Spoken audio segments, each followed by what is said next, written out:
भारत माता की, भारत माता की। કેમ આ તિરંગા બધા નીચે આવી ગયા? भारत माता की, भारत माता की, भारत माता की। मंच पर विराजमान गुजरात के गवर्नर आचार्य देवव्रत जी, यहां के लोकप्रिय मुख्यमंत्री श्रीमान भूपेंद्र भाई पटेल, केंद्र में मंत्रिमंडल के मेरे सहयोगी मनोहर लाल जी, सीआर पाटिल जी, गुजरात सरकार के अन्य मंत्रीगण, सांसदगण, विधायकगण और गुजरात के कोने कोने से यहां उपस्थित मेरे प्यारे भाई और बहनों,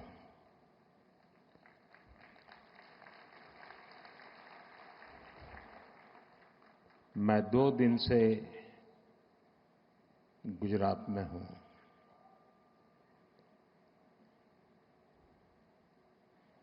कल मुझे वडोदरा,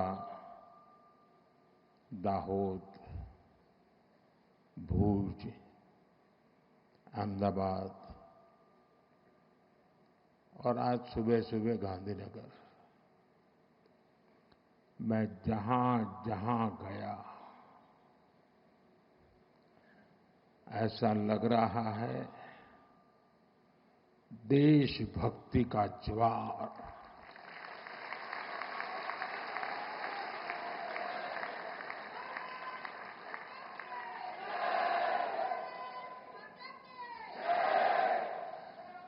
गर्जना करता सिंदूरिया सागर, सिंदूरिया सागर की गर्जना और लहराता तिरंगा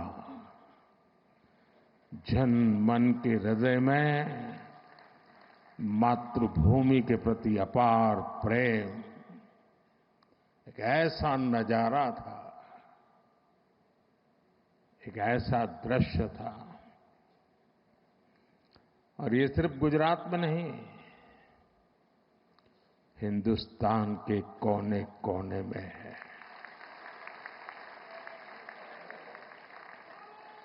हर हिंदुस्तानी के दिल में है।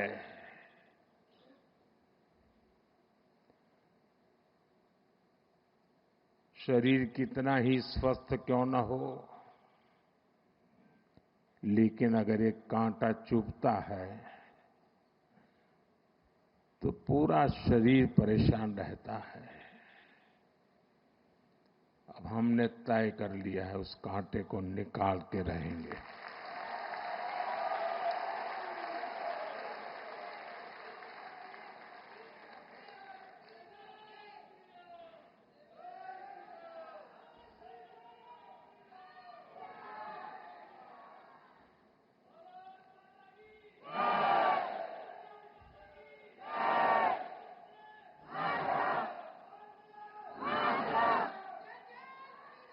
साथियों,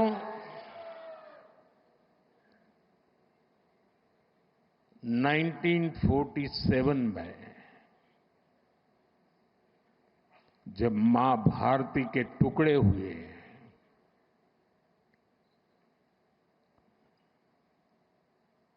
कटनी चाहिए थी तो जंजीरें, लेकिन काट दी गई भुजाएं। देश के 3 टुकड़े कर दिए गए।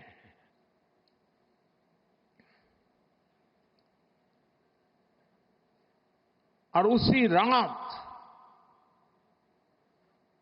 पहला आतंकवादी हमला कश्मीर की धरती पर हुआ।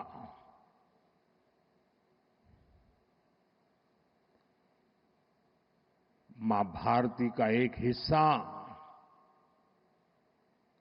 आतंकवादियों के बलबूते पर मुजाहिदों के नाम पर पाकिस्तान ने हड़प ले लिया।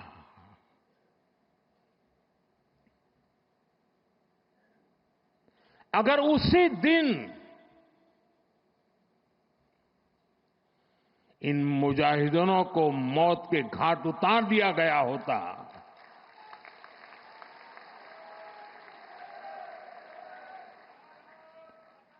और सरदार पटेल की इच्छा थी कि पीओके वापस नहीं आता है तब तक सेना रुकनी नहीं चाहिए, लेकिन सरदार साहब की बात मानी नहीं गई और ये मुजाहिदीन जो लहू चख गए थे वो सिलसिला 75 साल से चला है। पहलगाम में भी उसी का विकृत रूप था। 75 साल तक हम जेलते रहे और पाकिस्तान के साथ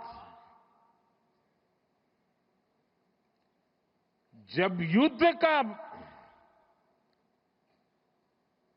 नौबत आई, तीनों बार भारत की सैन्य शक्ति ने पाकिस्तान को धूल चटा दी।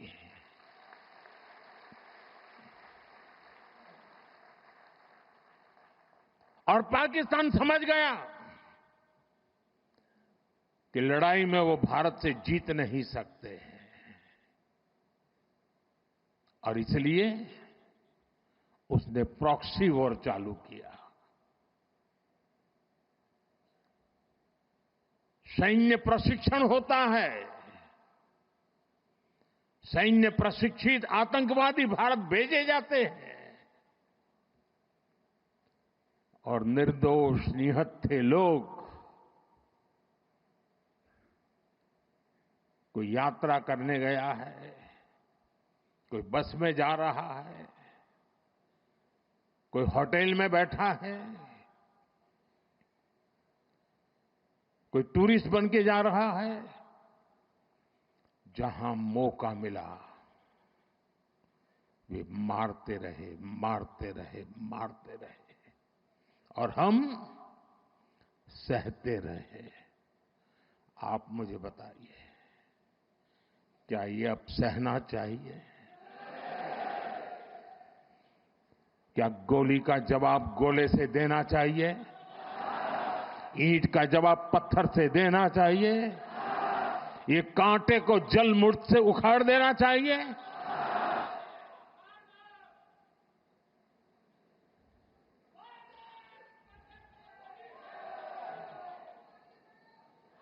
साथियों, ये देश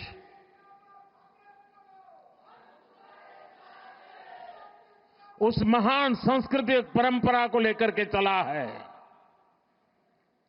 वसुधैव कुटुंबकम।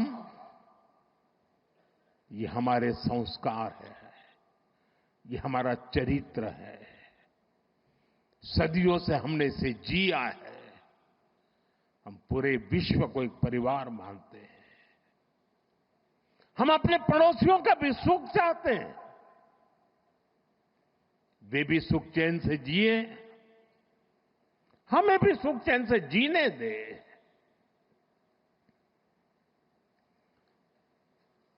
ये हमारा हजारों साल से चिंतन रहा है। लेकिन जब बार बार हमारे सामर्थ्य को ललकारा जाए तो ये देश वीरों की भी भूमि है।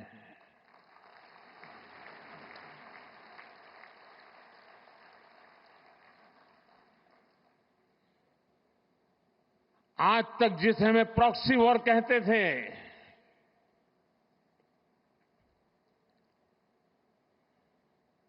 6 मई के बाद जो दृश्य देखे गए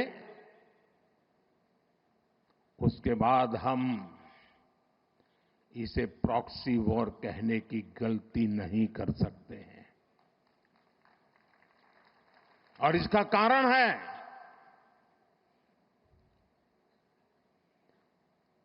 जब आतंकवाद के 9 ठिकाने तय करके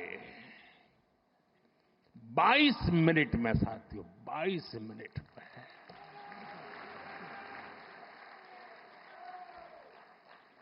उनको ध्वस्त कर दिया।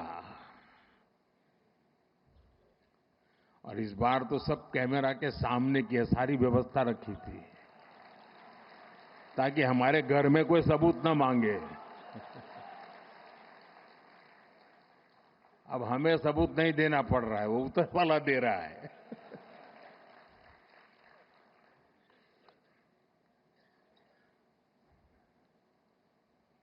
और मैं इसलिए कहता हूं अब ये प्रॉक्सी वॉर नहीं कह सकते इसको,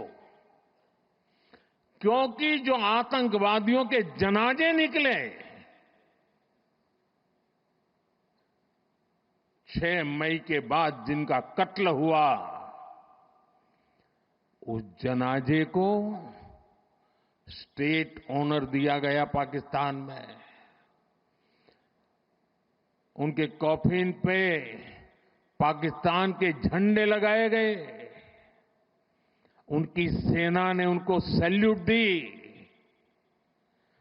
ये सिद्ध करता है कि आतंकवादी गतिविधि ये प्रॉक्सी वॉर नहीं है, ये आपकी सोची समझी युद्ध की रणनीति है। आप वॉर ही कर रहे हैं तो उसका जवाब भी वैसे ही मिलेगा।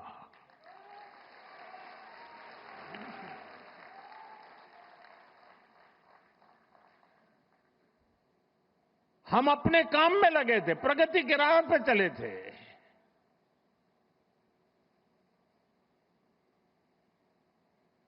हम सबका भला चाहते हैं और मुसीबत में मदद भी करते हैं।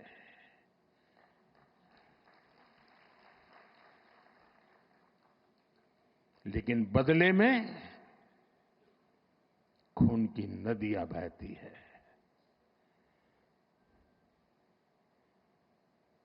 मैं नई पीढ़ी को कहना चाहता हूं,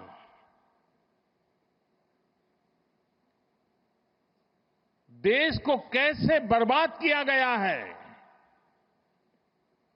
1960 में जो इंडस वाटर ट्रीटी हुई है, अगर उसकी बारीकी में जाएंगे तो आप चौंक जाएंगे। यहां तक तय हुआ है उसमें कि जो जम्मू कश्मीर की अन्य नदियों पर डैम बने हैं, उन डैम का सफाई का काम नहीं किया जाएगा, डिसिल्टिंग नहीं किया जाएगा, सफाई के लिए जो नीचे की तरफ गेट है वो नहीं खोले जाएंगे। 60 साल तक ये गेट नहीं खोले गए और जिसमें 100% पानी भरना चाहिए था, धीरे धीरे इसकी कैपेसिटी कम हो गई, 2%, 3% रह गया। क्या मेरे देशवासियों को पानी पर अधिकार नहीं है क्या? उनको उनके हक का पानी मिलना चाहिए, नहीं मिलना चाहिए क्या? और अभी तो मैंने कुछ ज्यादा किया नहीं है।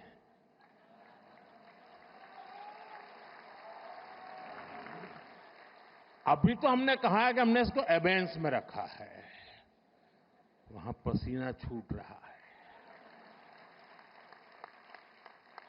और हमने डैम थोड़े खोल करके सफाई शुरू की, जो कूड़ा कचरा था वो निकाल रहे हैं। इतने से वहां फ्लड आ जाता है। साथियों, हम किसी से दुश्मनी नहीं चाहते हैं, हम सुख चैन की जिंदगी जीना चाहते हैं। हम प्रगति भी इसलिए करना चाहते हैं कि विश्व की भलाई में हम भी कुछ योगदान कर सके।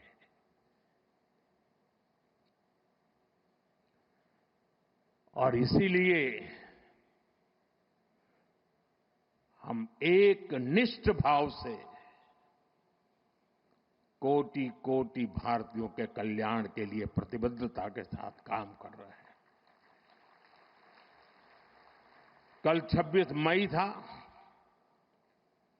2014 में 26 मई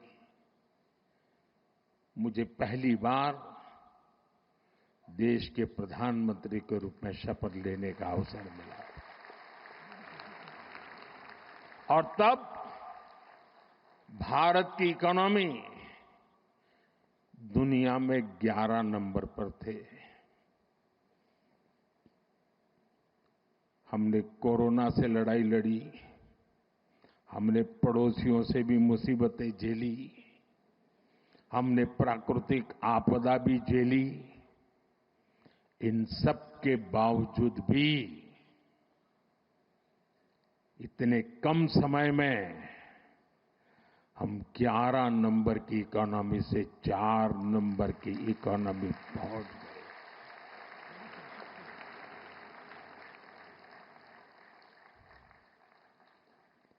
क्योंकि हमारा ये लक्ष्य है, हम विकास चाहते हैं, हम प्रगति चाहते हैं। और एक के बाद योजनाएं। और साथियों, मैं गुजरात का ऋणी हूं। इस मिट्टी ने मुझे बड़ा किया है।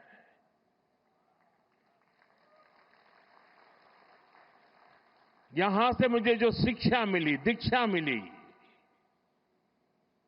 यहां से जो मैं आप सबके बीच रह करके सीख पाया, जो मंत्र आपने मुझे दिए, जो सपने आपने मेरे में संजोए, मैं उसे देशवासियों के काम आए इसके लिए कोशिश कर रहा हूं।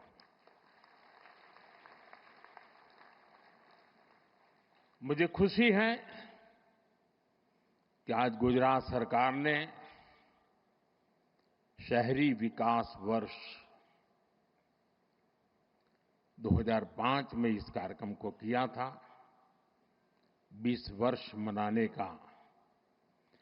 और मुझे खुशी इस बात की हुई कि 20 साल के शहरी विकास की यात्रा का जयगान करने का कार्यक्रम नहीं बनाया। गुजरात सरकार ने उन 20 वर्ष में से जो हमने पाया है, जो सीखा है, उसके आधार पर आने वाले शहरी विकास को नेक्स्ट जनरेशन के लिए उन्होंने उसका रोड मैप बनाया। और आज वो रोड मैप गुजरात के लोगों के सामने रखा है। मैं इसके लिए गुजरात सरकार को, मुख्यमंत्री जी को, उनकी टीम को हृदय से बहुत बहुत बधाई देता हूं।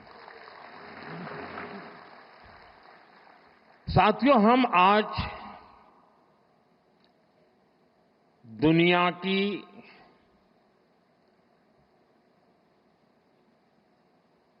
चौथी इकोनॉमी बने हैं। किसी को भी संतोष होगा कि अब जापान को भी पीछे छोड़ करके हम आगे निकल गए। और मुझे याद है, हम जब 6 से 5 बने थे तब देश में और ही उमंग था, बड़ा उत्साह था, खास करके नौजवानों में। और उसका कारण ये था कि 250 साल तक जिन्होंने हम पर राज किया था ना, उस यूके को पीछे छोड़ करके हम 5 बने थे। लेकिन अब 4 बनने का आनंद जितना होना चाहिए, उससे ज्यादा 3 कब बनोगे इसका दबाव बढ़ रहा है। अब देश इंतजार करने को तैयार नहीं है और अगर किसी ने इंतजार करने के लिए कहा तो पीछे से नारा आता है, मोदी है तो मुमकिन है।